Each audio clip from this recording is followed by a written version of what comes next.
Slainte and welcome to another episode of the Crafty Beer channel. Another glorious day in the backyard. Look at that. We're in the afternoon, 26 degrees. It's autumn apparently, and this is the weather we get. I feel like I'm the weather forecast for you out there, just going, hey, look at Sydney, it's always glorious. It's not, by the way. The chirpy birds are pretty annoying and they're going off this afternoon, but they're loving the weather too. But yeah, look, I don't put the camera on when it's lashing rain or when it's not good weather. But man, we've had a decent summer and we've gone off into a decent autumn now. But anyway, that's not what I'm here to talk to you about. What am I here to talk about today? Well, look, I suppose I've been thinking recently, the price of everything's going up, but craft beer especially, it's expensive. It's not a cheap hobby, is it? I was thinking, am I missing a trick? Like, should I be looking at the cheap ones? And I know, look, I've stayed away from the cheap ones for years, and there's reasons behind that, and we'll get into it when I am going through why and what about this cheaper beer. But, I was thinking, am I just missing something here? Because the big difference between the beers, could it be just the price? That's what we're here to find out today. So I've picked out two beers. I've picked out top-notch craft beer and one of your supermarket craft beers. And yes, I'm one of those people that does that. So what I'll do is we'll just get into it. We'll crack open both beers, show you them, give them a sniff, give them a wee drink, see if there's any difference in the beers or if the difference is big enough to justify the cost. And I do have the cost as well. And look, I do have cheat notes here, not so much for this boy, everyone knows this boy, but more for this one. And it was very interesting. It was a very interesting little bit of research history that I did on this one. So now, without further ado, let's get on with it. We'll crack open the Lorry Boys first. And look, in Australia, you'd probably call this the Truck Boys, but it's the Lorry Boys. That's what you call them. They're lorries. All right, let's get on to it. Crack them open. We'll have a wee look at it. See what it looks like anyway. Compare, give them a rating, tell you the price and what my thoughts are on it. Alrighty, look at that. Whoa, Dino, you're getting better. You're getting better. There we go. That looks pretty good here. Look, let me take that over to you. There we go. We'll turn it around. Looks pretty decent. Can't argue with that. Nice head on it. Great pour by me. And we will just crack this one up. Now I'll put the two of them up so you can see them. Alrighty, and here is the status quo from Mountain Culture. If anyone's been watching all my videos, you'll see that I've done quite a few Mountain Culture videos. I must admit, I didn't think I was a fan until I started doing this channel, and I've realised, yeah, I'm actually a fan. Now I'm trying to compare like with like in terms of this a pale ale, this a pale ale, so. Trying to keep it as fair as possible. Let's get it up there and let you have a look at it. Now that's a completely different colour, isn't it? But still looks fantastic. Oh, there's not going to be any comparison today, is there? Spoiler. Alrighty, and there's the two beers together. You can see that the cheaper boy, if I can get my hands out of the way of either, no I can't, I'm not going to drop them, okay? This one here is a lighter colour. This one's a darker straw. All right, look, I'm going to start off with the Lorry Boys. Let's give you a bit of a background. All right, so what's the Lorry Boys Pale Ale? Coles liquor. If you're not from Australia, Coles is one of our big conglomerate supermarkets, grocery store things. It's their private label. When they started up, they set it up in 2015. It was a bit of a strategy for Coles to get in on this whole having the craft beers, in-house craft beers. So this is what they set up. Now, obviously, they don't brew it themselves. They've approached what you would call a contract brewer. Now, I hadn't heard this before. This way, I've looked it up just to sort of dig down through where does it come from? Where's this beer from? So it actually comes from a company or a brewery called MacArthur Grange Brewery, which I'd never heard of. But digging a little bit further, they changed their name to Stockade. So Stockade I have heard of, do some cracking beers, have their t-shirt, used to have a brewery in the inner west. The actual where you go in and taste their beers, the tasting place is gone, but it's still brewing away, right? And they do an XPA that's top notch. So if you see the Splice XPA, get onto it. Very nice. Back to this. So they have got MacArthur or Stockade Brewing. Apparently they brew the Stockade Premium Lager, the Rebel Belgian Pale Ale, and the Mounty Maple Imperial Stout. I've never heard of those ones. But anyway, that's what they do. So look, there is a little bit of pedigree behind the guys that do brew this here, which is always something that I've thought about. Where are they coming from and what are they using? Let's give it a smell. Let's give it a taste. We'll go from there.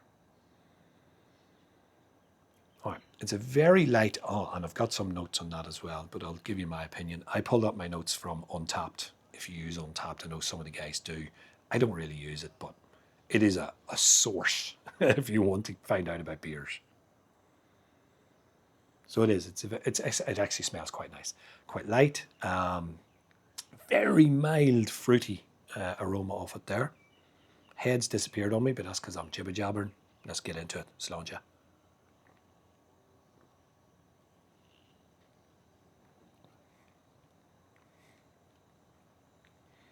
Yep. Yep. There you go. Have a look at that. Very inoffensive. That's how I would say it. Now, the notes on it. So, what have we got? Light body, mild fruity / citrus notes, moderate bitterness. We'll wait on the bitterness. It is light. You can definitely see, like if you look at the two of them, it's definitely a much lighter looking beer. A lot more body in the status quo here. But that's very drinkable.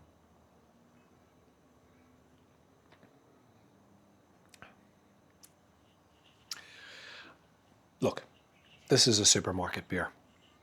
It's mass produced. And I'm sure that they've gone to the contract brewers and said, here's our cost, get us a beer within that cost. And they have. So actually, I normally do read the back of the cans, and that was going to be part, excuse me, it's catching me. That is part of why I'm offended by this sort of stuff. I don't mind. Coles want to put their name on that label and say, this is Coles, we get a contract brewer to do it. Away you go, no problem. You're making it cheaper for me. I'm okay with that, and if it tastes fine, whatever. But on the back, and look, I don't know if you'll be able to read that there, but I'm going to read a bit of it out to you anyway. It says here, Jim and Joe's Pale Ale batch brews. Back when Jim and Joe first started brewing their small batch brews, they were always keen to ensure their fine brew would arrive safely. So they hand delivered it in their old lorry. Although now they don't hand deliver, they still handcraft, and they're still known as the Lorry Boys. Look, completely made up. So that's annoying, right? If you're going to give me a story on the back of a can, at least make it true. Don't tell me lies. Don't put a story on there. Say, Coles paid somebody to go and brew this for them. Happy days. I'm all right. But you're lying to me. I'm not a fan. Hence the reason why I stay away from it. Now, it's a 4.2% beer, and I'm still waiting on the bitterness. I'm not really getting that. It's okay. There's a little bit of bitterness at the back of the throat. And there's not a lot of flavour going on. It's as mild and inoffensive as you're going to get. And I would seriously doubt that's going to happen over here. Now, I'll talk about cost after I've tasted this one, but now we jump on to the king. I am not going through Mountain Culture again. I've done 2 videos. I've talked extensively about them. If you'd like to see or hear or know anything about Mountain Culture, I've covered it. Go back and check out the old videos. But look, this is the king. Now you'll see here on the can, I've noticed this. This is actually wrong. They're not up to date. Let me see if I can show you that. See the way it says 3 times winner of the Gab's Hottest 100 2022 to 2024. They need to update their cans. They are the 4 times winner, 4 times in a row, voted Australia's #1 beer 2022 to 2025. Look, I'm sorry to throw in such a beer versus this boy here. And this is the reason why I tasted this one first, because if I tasted this one first, you'll all be upset. But anyway, this is the king. But this is the point of it. You want to show what a good quality craft beer is versus what you're getting as a supermarket one, and is it worth the price difference? That's what we're here to do. You'll notice, by the way, he's still holding his the head there. He wasn't. Let me have a read of it first. Status Quo is a New England pale made for hop lovers with a massive late and dry hop additions. It is full flavoured and more tropical than the Hawaiian Ukulele Orchestra. Okay. I was hoping they might have given me a bit of a background of what the aroma should be, because I'm not. It's quite woody or grassy. So I'm not sure what hop that would be, but it's not a fruit bomb, not like the ones that I've had recently. Anyway, I don't like the smell of it. It's average.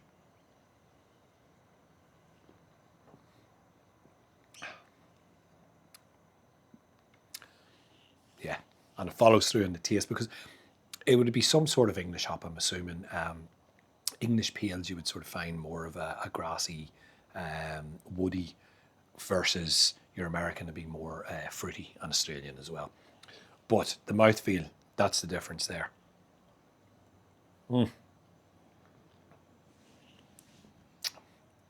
Yeah, look, you can see why it's rated #1 in Australia for like the last 4 years. It's a smashing beer. Really good mouthfeel to it.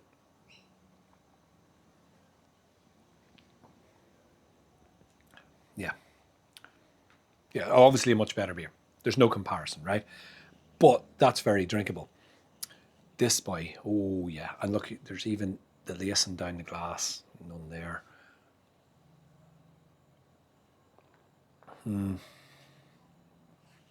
That's a beautiful product. Absolutely superb.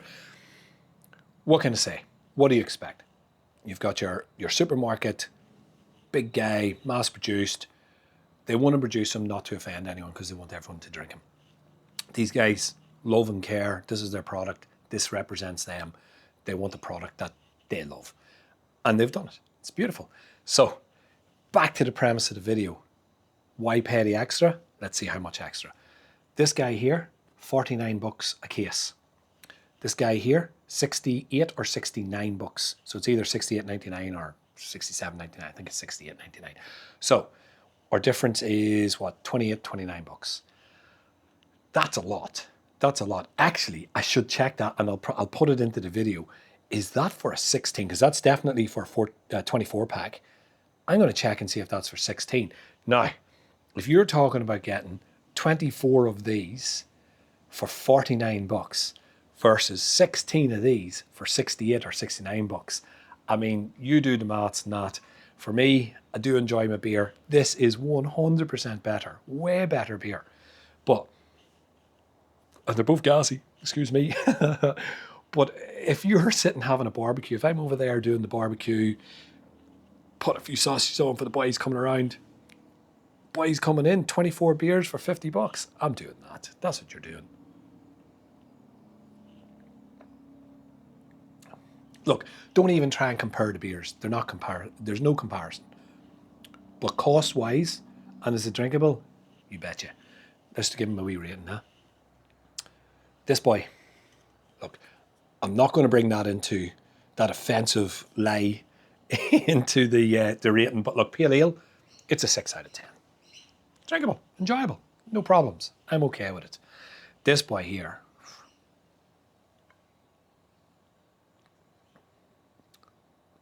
and I am gonna look up the hops and see what hops are in there, because there is that sort of grassy type hop in there, and I'm not sure what it is. Maybe I'm talking through my bum, I don't know.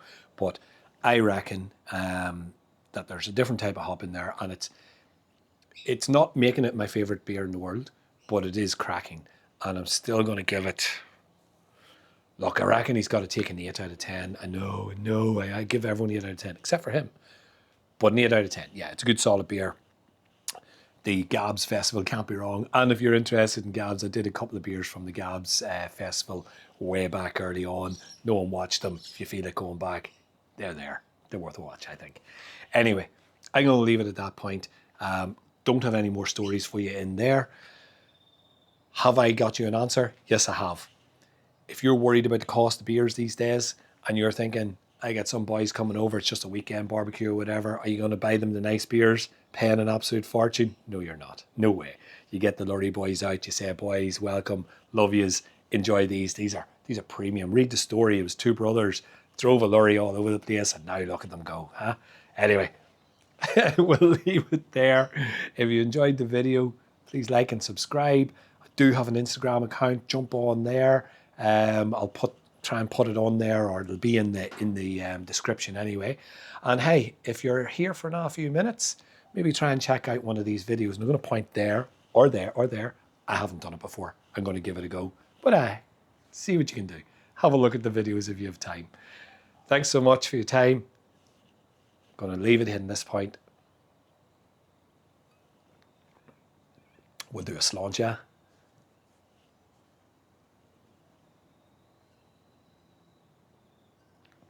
and a Slainte.